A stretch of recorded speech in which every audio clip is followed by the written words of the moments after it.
Hey everyone, Matt Thomas here. Thanks for watching. So, in a recent workshop that I did, I made reference to how I have my students write over 20 essays a year, but I hide the essays in other projects.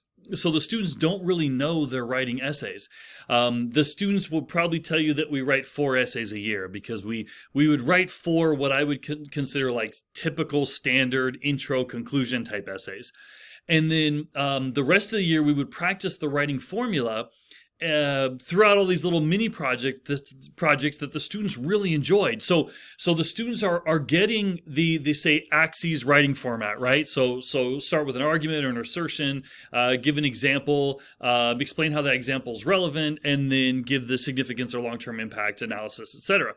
And so I would do that throughout the year. The students would be practicing that writing process hidden inside projects that they love. Well, after the workshop, a couple of people came up and asked, like, "Hey, can you kind of explain more about how you hide your essays?" And I talked to them a little bit, and then the next day I probably got 3 or 4 more emails. So I said, "Let me just do a real quick video on how to hide your essays so that your students love them." First of all, I want to clarify, or I want to make sure this is clear, is before great instruction, before great strategies can be implemented, you always want to lay a foundation for an effective instruction.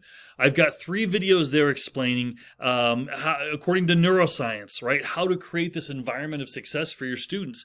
Once this is done, then taking these other strategies and implementing them will make the strategies much more effective. So please, if you haven't seen these videos already, please watch those videos first. And I do want to make sure that I clarify this.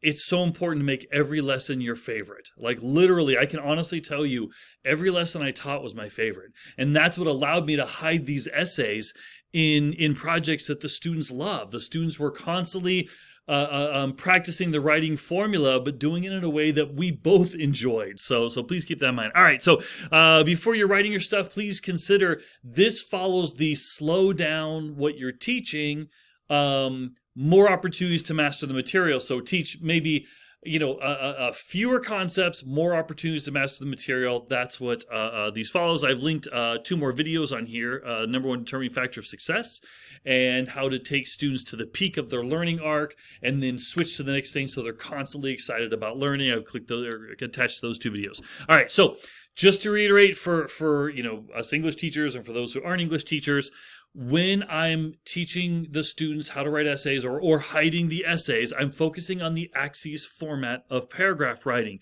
making arguments, supporting those arguments with examples, explaining the relevance of those examples or how the argument relates, and then the long-term impact significance analysis. Typical essay stuff. Okay, so here we go.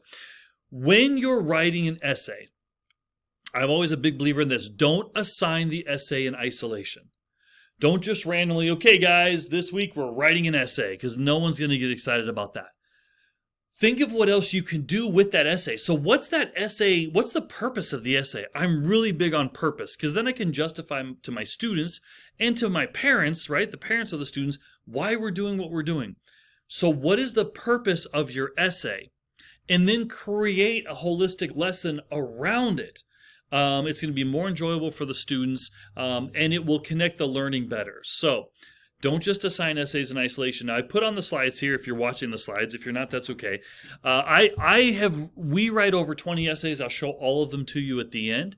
But I just wanted to focus on a couple here. I'm not going to give you the details because it would take forever, and I don't want you falling asleep while you're listening to this. I'm hoping to keep this video under 7 minutes. So literally, if you want the how-tos, email me. I'm just going to quickly go into how I hide some of these. And if you're like, I don't see how you do it, email me. I've got the whole thing written out for you.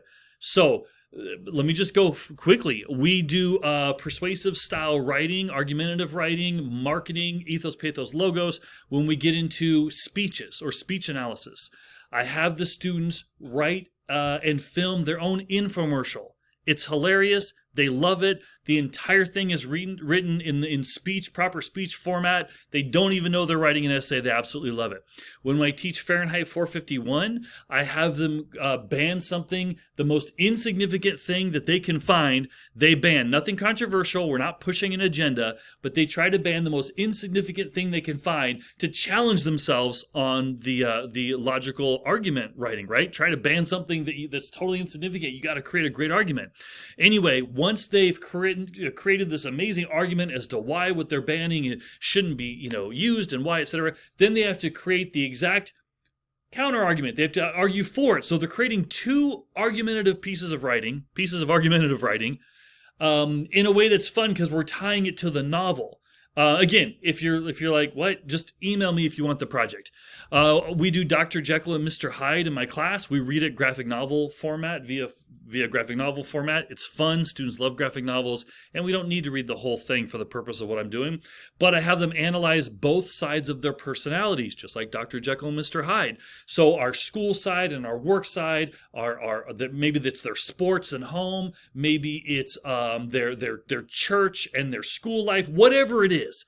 Analyzing both sides of the personality. Again, I can get more depth if you want to email me if you want the project.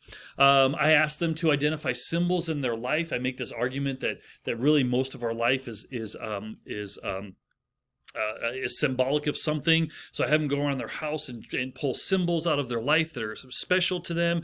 And then they have to write why they still have the symbol, why it's relevant and important to them, why it reflects them, long-term impact of that symbol. Again, if you want the whole project, email me. I have them analyze their friends.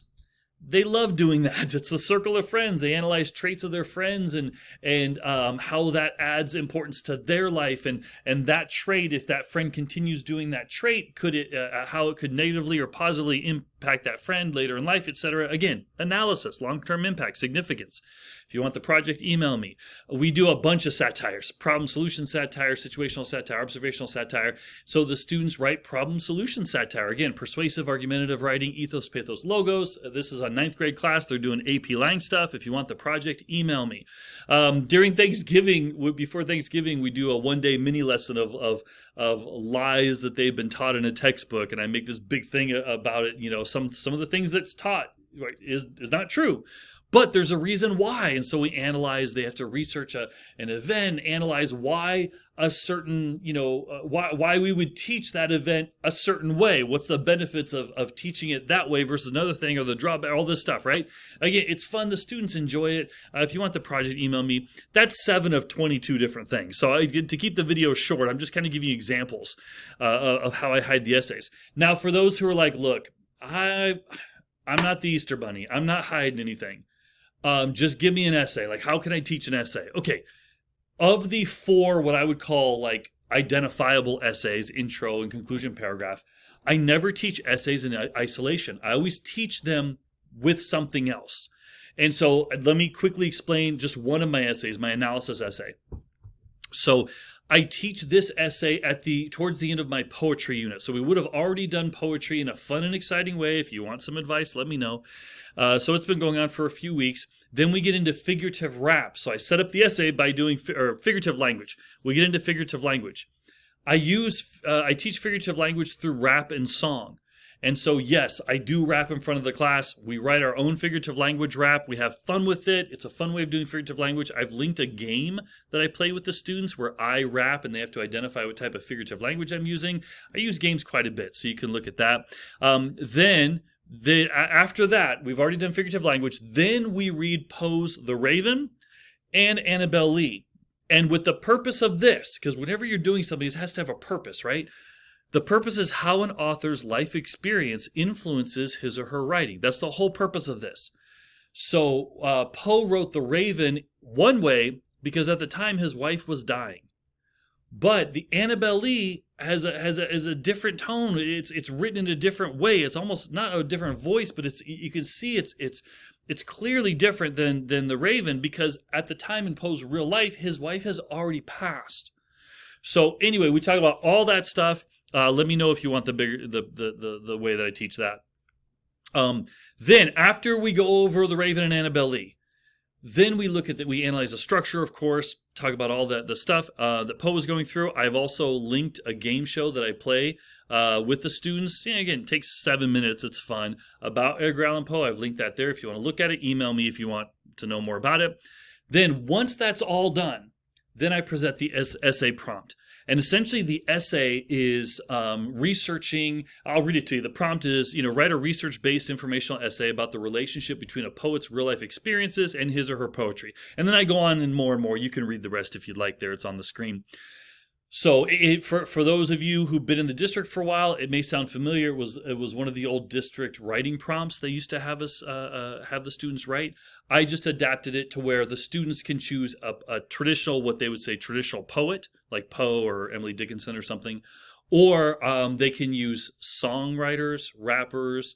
I always say be careful of using an entire band because you have to find the songwriter of the band. So essentially, they have to write an essay. This is like the typical type essay, analysis essay, researching a person's real life, a poet's real life, and find 3 different poems or 3 different songs or 3 different raps, and analyze how that author, that poet's real life influenced those songs. Again, if you want the whole project, email me. That's how I would teach an analysis essay, but within a much bigger structure, right? It all builds upon itself. And I will tell you, all of my lessons build upon itself. I'm not a random, like, hey, I'm just going to teach this week. It's not. It builds upon itself. I've done that throughout all my lessons are that way. So anyway, if you look at the screen, you'll see there's 22 different types of essays or projects that I hide the essays in. You can pause and look at them. If you want any of these lesson plans, you let me know and I'll get them out to you. If you want to see more videos, your proper lesson plan pacing, great ways to begin class, great alternative assessments, feel free to watch those videos. Thanks, everyone.